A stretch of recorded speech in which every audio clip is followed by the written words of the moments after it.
Good morning, and welcome to Viewpoint. Bill Gossett and I are here today, and we are going to be talking about pigs and swigs. I would love to know where that title came from. I think it's a beauty. What do you think, Willie Bill? That was Graue speaking this morning from the airways of WLCN. Program of personalities, politicians, and perspectives. Get your loincloths out, folks. We'll have the politicians on 3 of them in a row, so gird yourselves and prepare to listen to, what is it they call? Anyway, let's skip that part. Anyway, we will have 3 politicians in a row coming up very soon here. We, by the way, speaking of politicians, they're at it again. You might have read, as comedian George Goble said about World War II, you must have read about it. It was in all the papers. Yeah, right. Well, you must have read about our budget problems. It's been in all the papers, as you know. Yes. And I heard about that. It's an us versus them mentality again. No one wants to sit down and work this thing out. It's a NIMBY factor. You're not going to do it in my backyard. Yeah. Yep. It just kind of boggles the mind. As serious as the problem we have in the state of Illinois, that they can't agree to sit down in a conference table and be gentlemen and ladies about the whole thing and hammer out some problems. But no, you don't want to do that because that'll hurt me and my voting constituents. So, oh well. Yeah. Well, someday in a perfect world, we'll have people who run for office, who are in the office, not to perpetuate their terms, but to, in fact, do the of the people, by the people, and for the people. This cough medicine you're taking causes you to fantasize, I think. Yes, I do. It's kind of... Kudos this morning. We have a young lady, I got to look this thing up, make sure, over on Vinegar Hill, is voted Senior of the Year over there. Yes. Elizabeth Allen, daughter of Ralph and Gloria Allen. So congratulations to that young lady. That's a significant honor for her. That's something that she'll remember, and we have proud mother and father, so congratulations. And we've already done the raspberry part on the politics. We won't worry about that anymore. So why don't we... went over to Arthur yesterday. In all my 91 years, I've never gone over to Arthur. So my brother's here from Arizona, and by way of Colorado, and we went over there. Interesting place. The only thing is, I noticed that they have a lot of horsemen that are on the streets. They don't sweep it up very often. So. Oh, piffle. Why don't you introduce our guest? I'd like to do that. We're going to talk today about pigs and swigs. And as I said, I love that title. Our guests are Chris Graue and Nicole Cox. Good morning. Good morning. Good morning yourself. Glad to have you with us, folks. How's it coming? Is it all getting together? It's coming pretty fast here. Yeah, it is coming fast. Give us the hours and days, for starters. Well, the barbecue contest officially is June 5th and 6th, but the teams will come in. Most of the teams will come in Thursday night, June the 4th. We have street closure that starts at 4 o'clock, and we will put vendors in at 5, and it takes us a little bit to get the vendors in and get them set up. They'll be kind of huddled around the intersection of Kickapoo and Pulaski Street, right by Serendipity Stitches and the old Three Roses building. Right. And then our competitors will start coming. They'll be there in the afternoon, but we can't really start placing them until around 6.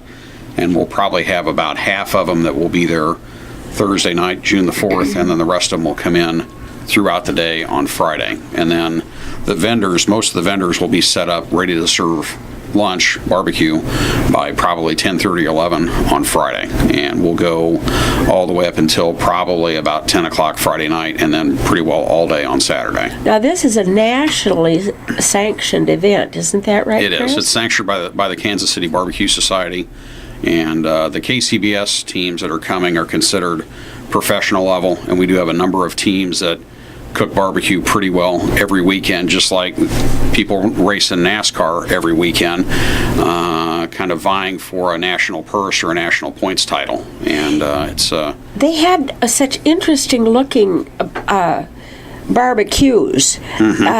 Do they make them, or do they design them and have them made, or do they buy them commercially? Where in the world do they come from? I've never seen them. Well, all of the above, right, Chris? All of the above. Some of them that have a cargo trailer that they've converted. Some of them have just a pull-behind pit and a camper. There's a gentleman out in Iowa that builds custom trailers. As a matter of fact, I've got one built and it's being picked up today. I'm not competing, but I plan on doing some additional hospitality stuff at the dealership for outings. Do some PR work with that. Yeah, absolutely. We do a lot of stuff for charity with the Boy Scouts and different events like that. I'm cooking for the entire school at West Lincoln Broadwell next Wednesday. My youngest son is graduating from West Lincoln, moving on to the high school. I've had kids in that school for 16 or 17 years. So I know how it goes. I remember those days. I got a master's degree in room mothering. Yeah, by the time I got all those kids through school. But anyway, back to answer your question, most of the cooks have some type of a commercially produced pit that's insulated. They can't use any type of backup energy or any kind of backup heat supply. It has to be powered by or heated by just charcoal or wood. They can light it with propane, but once they start cooking, once the meat goes on the cooker, it has to be just by charcoal or some type of hardwood. And most all of them have some type of a temperature control system on them that has a draft fan that supplies oxygen into the fire to adjust the temperature up and down to whatever they set it at. That's a very finite business the folks engage in when they're in competition. It's been interesting to me to walk around the square as we've had these things before, and there are some significant investments in cooking equipment. What would be the top range of some of that stuff that I've seen around there, Chris? Some of these larger trailers, these ones there's a couple of them that are over 40 foot long, that have got they've got living quarters in the front, a full bathroom, they've got a cooking section in the back, and all the way in the back they have the area where they have their smokers. There are some of them probably $80,000 or $100,000. Oh boy! Plus the truck to pull it. So, yeah. Well, and then they travel all over the country. If they're Chevys, it'll work fine. Oh, you betcha it will. You betcha it will. That's just absolutely great. And they'll be starting cooking, you say, pulling in Thursday. They won't actually start cooking on Friday until Friday. Most of the teams want to get there Thursday night so they can get in Friday morning first thing. They check in. We do a meat inspection to make sure that they haven't.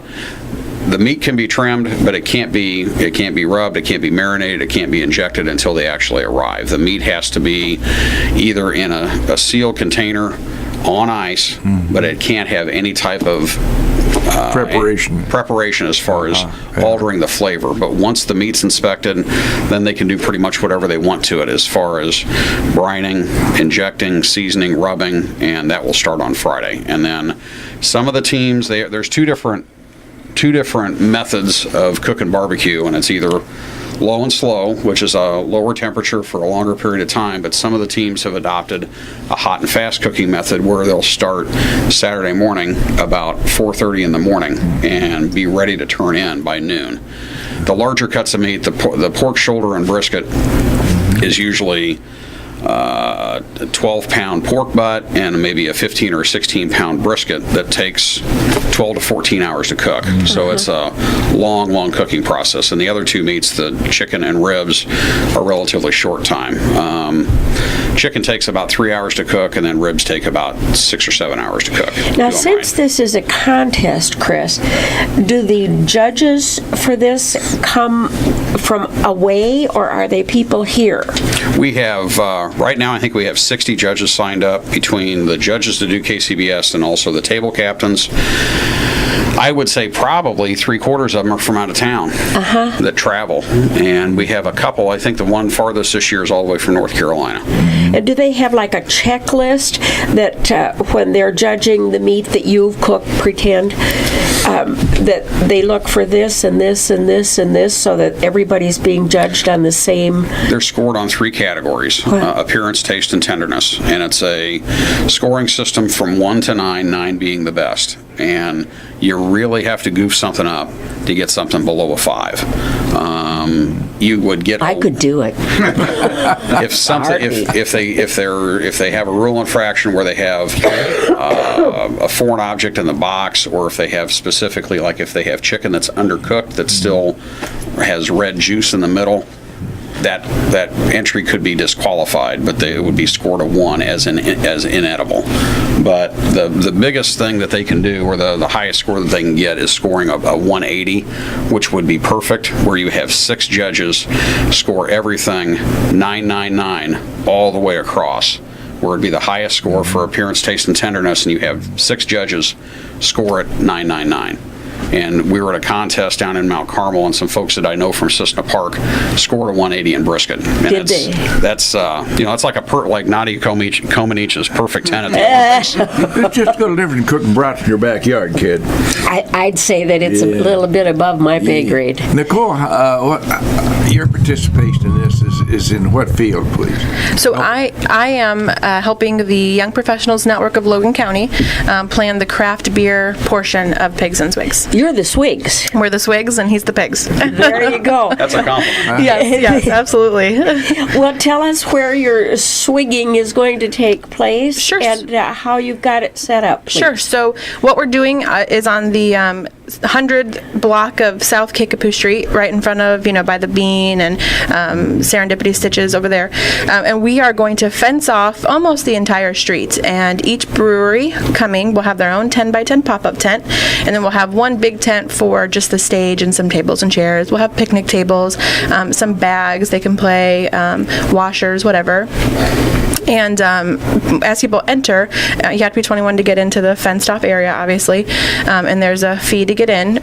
But once they enter, they'll be able to encounter all of the breweries and their representatives, talk about their beer, sample them, and really learn about each of the breweries. Are these all the micro breweries from around? Yeah, they're microbreweries, and yep.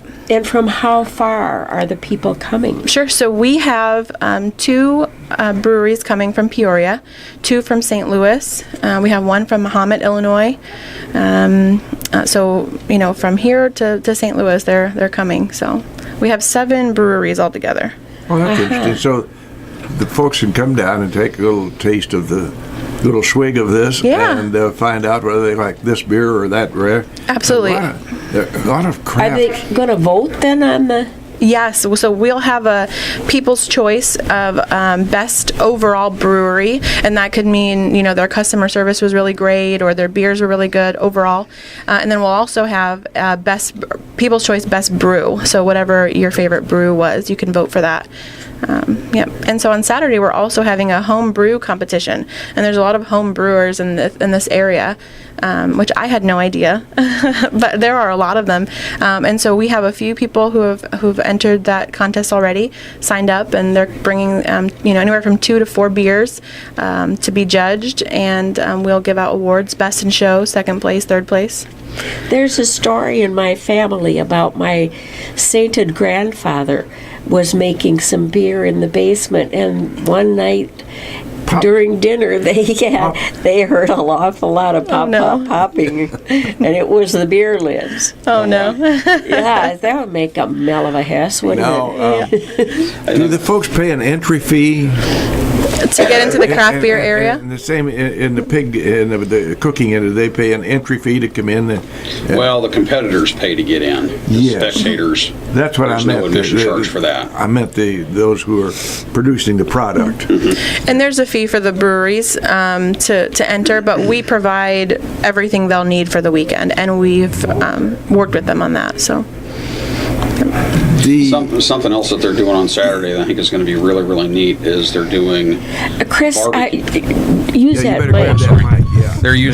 They're doing barbecue and beer pairings, where Brad Luckhart of Nuthatch Hill Barbecue is going to be preparing some specialized barbecue samples, and they're going to have someone there that will advise you or encourage you to try this brisket with this IPA, or try these ribs with this cider, the cider ale.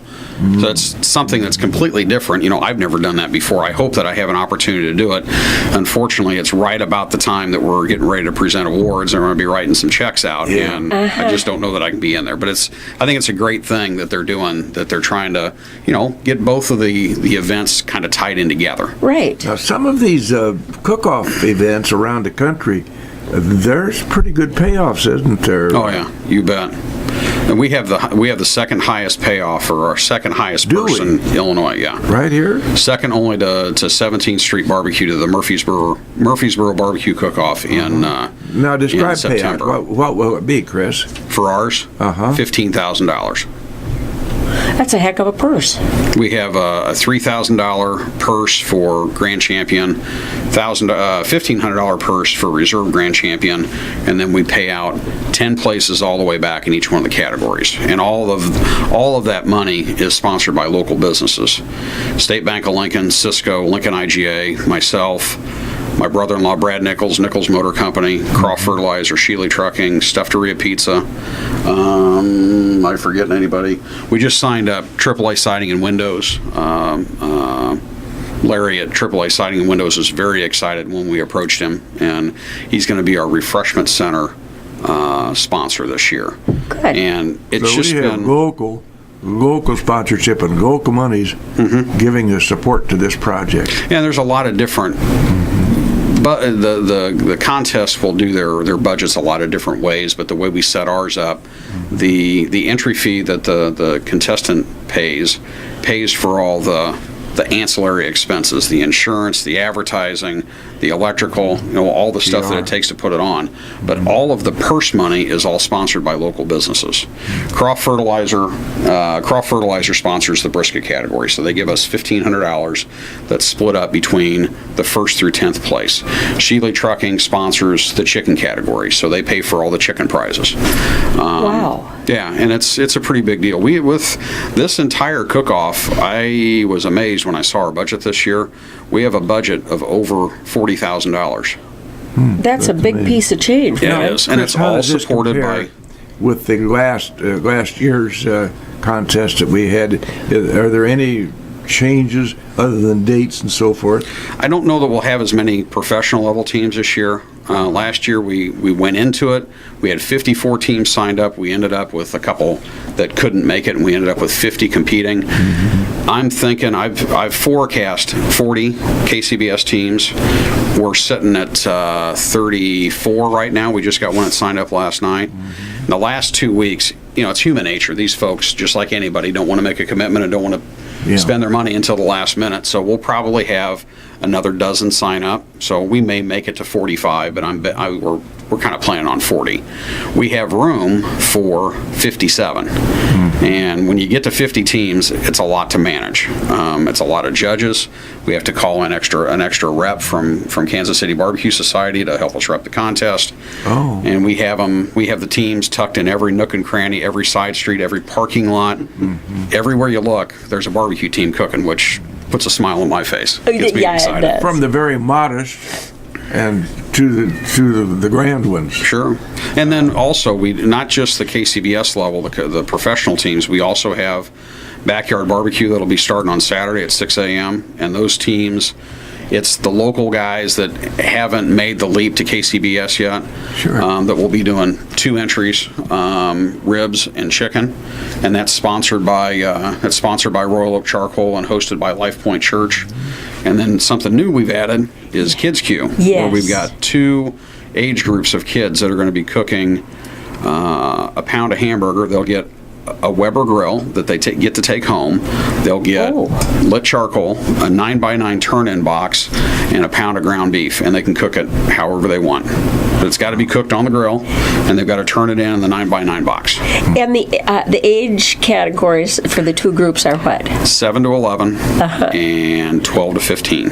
And how many kids are signed up for that? I think you have four teams, so that's 8, right? Yeah. 8 kids. Well, there's 8 in each group. There's 4 in each group, so we have 8 teams signed up so far. Well, this whole project That's great. has a And lot there's room of for 20. sponsorship. Yeah, there's room for 20 in that. we have sponsorships we have to acknowledge too. So we're going to take a station break right now and let Mr. Ash flip the necessary dials.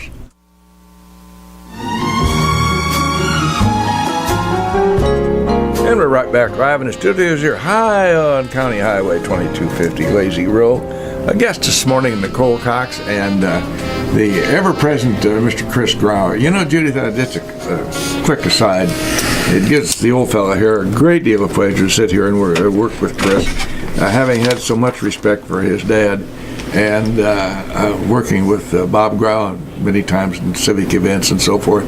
It's kind of a deja vu all over again with me to have Chris here, and it's a good warm feeling. I got to tell you, it's just kind of personally, it's a great thing. Well, my dad thought an awful lot of you, sweet old Bill. He always called you sweet old Bill. Sweet old Bill. I called him sweet old Bob, and I was sweet old Bill. It was a great bitch of mutual respect we had for one another. We're talking about pigs and swigs, and the dates then again are June 6th. 5th and 6th. 5th and 6th, Friday and Saturday. And actually, it's Friday, Saturday, Sunday, because the car show and the craft brew tent and all that's still going to be there. We're a 2.5-day event, and then we're done Saturday, and then when we move out, the car show moves in on Sunday. So there's still stuff going on Sunday. Well, what does June 6th indicate to you? So June 6th is the Saturday, and we have a whole day of things planned in the craft beer area. So starting at 11 o'clock, we have the Knights of Columbus is hosting a bags tournament for up to 40 teams. And that's always a popular thing here in Logan County. Oh, yeah. Now, historically, what does June 6th mean to you? Oh, am I too young for that? I don't know. What does that mean? It was in all the papers. I point that out as not just as a matter of emphasizing how time diminishes certain things. It should never diminish in the minds of the American people, because that was D-Day, 1944. And it's not your fault because but that's in December. Yeah, exactly right. Those two dates. So June 6th was also my mother's birthday. I would just like to throw that in, please. Well, if it hadn't been for her, it had been for Judith then. So good for Elaine. There was that. We were talking off air about trophies and so forth. Propound a question. Yeah, Jim, the man for all seasons here. Said something about one of the people had said, do you have a trophy like that one from last year? Because I'll come if you have, I'll not come if you don't have.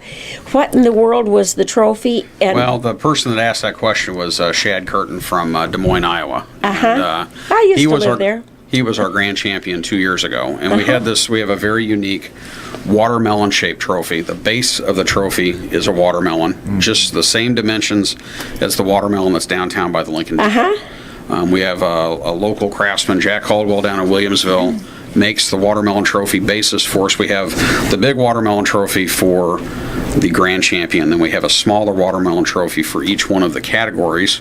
4 categories, and we have a same size small watermelon for the Anything Goes, which is Friday night. Is it a chunk of watermelon then, rather than the whole? No, it's a slice, and it's all made out of wood, and then it's painted. And on the Grand Champions Trophy, we have a digital image of our pig logo with the courthouse in the background that kind of rests on the top of it. It's very unique and very, very well sought after Tom and Linda Anderson and their son Sean won our grand championship last year, and I called Tom like 2 days later and he said, I asked him about the trophy. He started chuckling. He says, Sean hasn't put it down yet. He won't put it on the counter. Dear. He watches TV and he sets it on his lap. Oh, bless his heart. Like he's got a new child or something. I think they're going to bring it back to us this year and have it on display, which means a lot to us. It's really neat. Well, good. So Shad and Angie Curtin won 2 years ago, and we've stopped in their restaurant. They have a restaurant in Des Moines, Iowa called Iowa Smoky D's, and it's right on the intersection of I-80 and 35 where I go to Ames to go visit my daughter. And it was really neat to walk in and see that trophy up on their display case. It just makes you feel pretty good when you see that. Oh, of course. Overall, you generate a lot of PR for Lincoln and Logan County in these projects, in this particular venue of barbecuing, and that seems to be a growing. How would I best express that? Not a growing industry per se, but a growing hobby. To tell you the truth, I think the barbecue cook-offs have a lot of people used to be gearheads where they hot rodded cars, and cars have gotten so complicated and so expensive. You really can't be a backyard mechanic at this point and do that type of thing. There are still some, but it's just not like it was back in the 50s and 60s. And I think a lot of people have an interest in barbecuing because it's something that you can do at home. You can see it on TV. It's a process that is not terribly expensive at the backyard level. And, lots of people have their own. Everybody thinks their barbecue is the best. Everybody thinks their sauce is the best. They've got the best rub. So everybody's interested in trying to perfect their own technique. And it's just one of those things that, who doesn't like good barbecue? Everybody likes barbecue. All American. And beer. And beer. And everybody likes beer. And speaking of beer, you've mentioned the stage. Let's talk about what you got going on there. Now, you did say there's going to be a beanbag tournament. Yes. And so let's talk about your Swigs events. So Friday night is just a tasting, so 6 to 11 p.m. You can come out, pay the gate fee, and then enjoy the samples, and then we'll also have live entertainment. Danny Reinman will be there with his band playing a kind of an acoustic set, 6 to 8, and then 8 to 11 we have Glory Days. Nathan Whiteman, they're kind of a Springsteen tribute band, and so they'll be there on Friday. And then Saturday we have a full day, so there's the bags tournament Saturday morning at 11. We also have the homebrew competition on Saturday afternoon, and then we have that VIP session, what Chris was talking about with Brad Luckhart, Nuthatch Hill Barbecue. He's going to be cooking, and it's actually really neat because J.K. Williams Distilling, they make a bourbon and whiskey out of Peoria.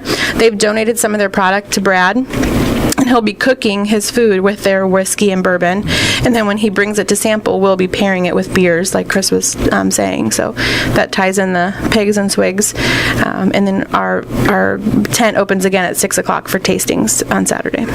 And then Sunday we have a homebrew school, and it's free to get in, but the Prairie Schooners group out of Springfield, Illinois, they are a homebrew group. They're going to bring all their equipment down, and they're going to teach people how to brew at home and what big breweries do, just so you can learn a little bit more about the craft. And so they'll be doing that all Sunday, 11 to 4. Well, is that a hobby that's growing in popularity? Yes, it's a big movement. So not only in the home sector, you got people that are doing making beers at home, but you have microbreweries. I'm sure that you see popping up all over the place. It's become a very popular trend. And then they give their product a name. Yes. And it's not something like Bush or Coors or something. They come up with really off-the-wall names. We actually, Urban Chestnut out of St. Louis is a very big name brewery, and the beers they're bringing are Zwickel, Fantasyland, and Snickle Fritz. So I don't know where they came up with those names, but all of the breweries like that have very interesting names. So I've got 2 bottles that people have brought me from Wisconsin, from these microbreweries, and the beer brand is Ufda, which is a Norwegian word that's very important in a person's life because it covers a multitude of situations. It ought to be, because you sure use it a lot. I do, and I've even got it on my license plate. It covers a multitude of situations, but it's Ufda beer, so they do come up with highly unique names. Yes, they do. Oh, yes. Chris, as you work in your personal with your family, do you experiment with different recipes and there are different ways to prepare all the time? Bet. Well, my cooking partner Jim Bishop and I have we've worked together for 10, 12 years, and we've kind of got a process down, and we can do pulled pork for 10 people, or we can do pulled pork for 200 people now at this point. We've kind of got the process down, and we really enjoy experimenting with different things, and there's a lot of different, as time goes on, techniques change, and I've started cooking with a team from Murfreesboro. I've got 2 guys that I've gotten to be friends with that have allowed me to cook with them, and I went to a contest at Mount Carmel, and they are doing the hot and fast method, where instead of starting the meat at 10 or 11 o'clock at night and having to babysit the cooker and sit out there all night and watch the fire and watch the temperature to make sure that it maintains correctly, they turn in about 10 o'clock, they get up at 4:30, have coffee, and start in cooking about 5. So, and they're doing some things that's a little different than what people are accustomed to, but it's all within the rules, and it all works. And I don't want to get into the technicalities or the details with that, but as time changes or as time marches on, techniques change. And it's really neat to be a part of that, to see how that stuff works. When they do this hot and fast method, what level of temperature are you talking about? 350 to 375, where most of the time, pork shoulder, brisket, and ribs are mostly cooked at 235, and then chicken's cooked about 275 to 300 degrees. These guys are doing it at 350 to 375 and shortening the cooking time much shorter. And do they lose anything then by way of the tenderness at all? Well, no. Darren and Sherry Worth from Iowa Smoky D's have been doing hot and fast for years, and they have done very, very well with that method. They won KCBS Team of the Year 2 years ago. They won about 6 contests in the space of about 5 weeks and won close to $150,000 in a 5-week period. That's not bad income for 5 weeks. You know, you're talking about heavy money. Yeah, exactly. really. Exactly. I thought we probably ought to talk about the general public's ability to get barbecue that weekend. Yes. Thank you. We've had lots and lots of questions from the general public about why they can't come sample the competition entries, and why they can't just walk up to a team and get a sample from one of the competitive teams. And we will have 3 really good barbecue vendors, and the chamber's going to have 3 other types of vendors there, but we're going to have Mike Mills from 17th Street Barbecue and his pitmaster Phil Hearn are going to be on hand cooking barbecue. Jay's Dixie Q from Decatur will be there, and also Country Fryer from Williamsville will be there cooking different types of food items. So the general public is able to get barbecue that way. Unfortunately, with the way the health department is, each different team isn't able to set up and vend. And if we did have 50 teams vending, guess what? Nobody would make any money. So it's the health department, and most of the teams are there to compete, not necessarily to vend. So it's 2 different kind of arenas where most of the teams that show up are there to compete and turn in entries and hopefully win some type of a prize and prize money. And Mike and Philip Hearn will do a really, really good job. As a matter of fact, Mike and his cooking partner, Pat Burke, just cooked at the World Championships last weekend down in Memphis and got a 9th in a whole hog out of 60 teams at the World Championship. So these 2 guys are really, really good. As a matter of fact, Pat Burke is coming to pick up a vehicle from us at noon today. Is that right? Now, you mentioned the whole hog. So in some of these contests, you do in fact put a hog on a spit. Yep. And what would be the maximum weight or size of a... depending on the equipment that you've got, most of the hogs that are cooked like that are 160 to 180 pounds. That's a lot of meat. The whole hog arena is more southern Illinois and Kentucky, Tennessee, and there's a different sanctioning body called Memphis Barbecue Network, and they do just pork. They do whole shoulder, ribs, and whole hog. And at this World Championship in Memphis, Tennessee, that was held last weekend, the teams do 1 entry of the 3, so they either do just ribs, just whole shoulder, or just whole hog. Now down at Murfreesboro in September, that's what's called a dual sanction contest, where it's MBN and KCBS, where some of these teams will cook 7 entries. They'll cook all 4 KCBS entries, which is chicken, ribs, pork, and brisket, plus ribs, shoulder, and whole hog. So they'll have 7 entries that they're doing. How can they keep all the balls in the air? Well, they have a large team. It's economy of scales, that if you're doing 7 entries, most teams will have 3 or 4 guys cooking in a KCBS contest. With a team like that, they'll have 2 separate rigs. They'll have a rig for KCBS, or trailer, and they'll have a rig for just MBN, and they'll have as many as 15 team members, and they'll have 1 person that's exclusively in charge of doing just their whole shoulder entry or just their hog entry.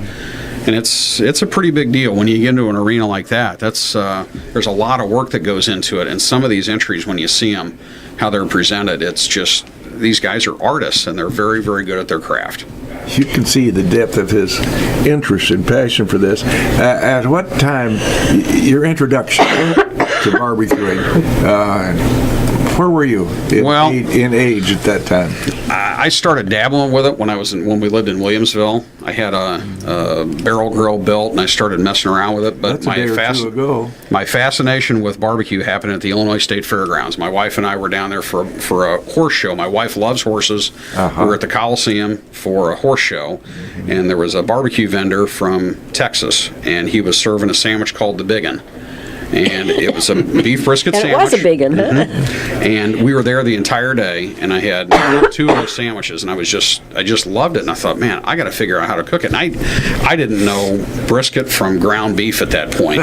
And the first time I cooked brisket, it did not turn out very good. Over Well, time, that's a big surprise about that. over time, all good things come with time. So we've perfected our recipe and kind of figured things out, and it's I enjoy it. I like it. It's a lot of fun, and the barbecue thing has kind of put Lincoln on the map. And there's a lot of people because of our committee. I've got about 15 people that help us run this contest, and it's not just me. It's not just Jim Bishop. It's not just Todd Courtwright.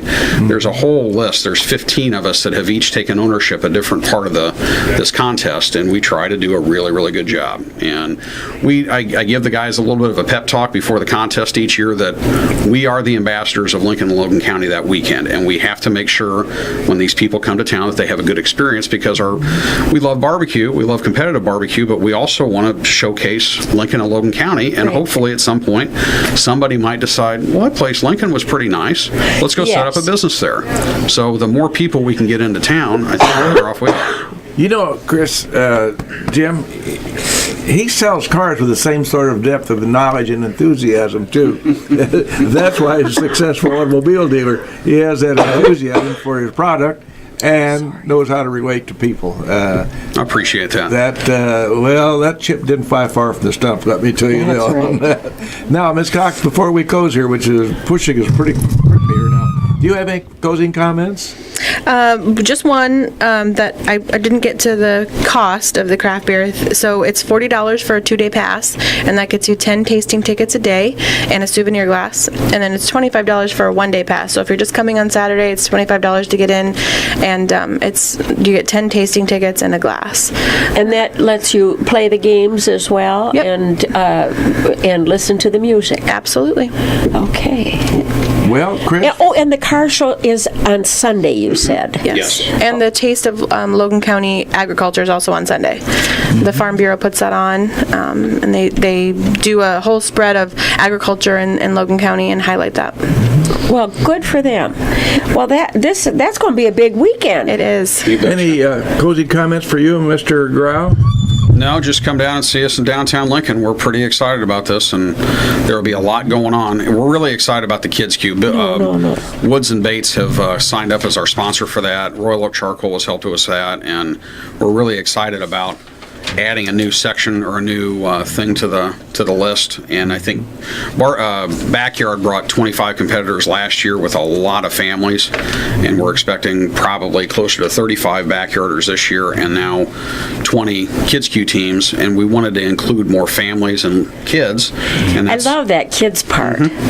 That's such a good idea. It's really, really gone well. I'm really excited about it. Is it, of what you got going so far, is it more little boys or little girls?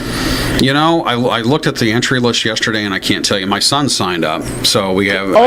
That's a good thing. I know my youngest has signed up, and I think Dr. Wahab's one of his kids signed up. And as far as, I think it's probably about a 50-50 split. I'm not sure.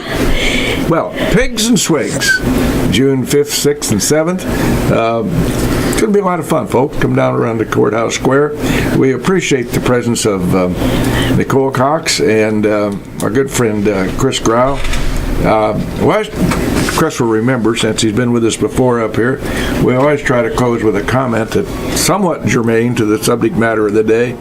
And you can pick your own party out here, folks, members of the Congress or any politician. Pigs. I couldn't find anything on the author of this, but I found this quote. Says, "Pigs are smarter than dogs, and both are smarter than Congress." Take your pick on that, folks. Whoops. Thank you for Viewpoint.